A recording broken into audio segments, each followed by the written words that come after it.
Haya. Baitu Mwasio inge.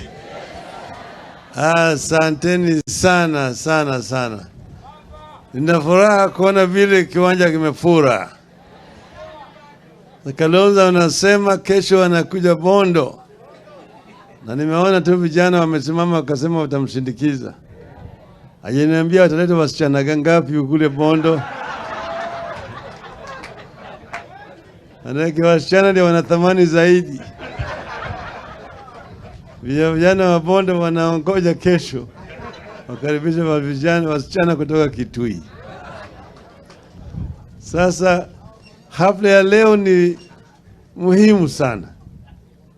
Manake huyu kijana wenu Senator Wambua ni rafiki yangu. Mara nyingine aliniambia anakuja hapa kwa Rambe ya kanisa. Nilikuwa siwezi kuja lakini nilimtuma yeye. Na leo amenionyesha mimi kanisa ndio hiyo. Si nimeona kazi nzuri ambayo inafanyika hapa. Baadaye akaniambia andika kwa diary yako ati tarehe 14 nitakuwa na Thanksgiving ceremony kule kwetu. Nuna sitaki utumane, nataka wewe ukuje wewe mwenyewe.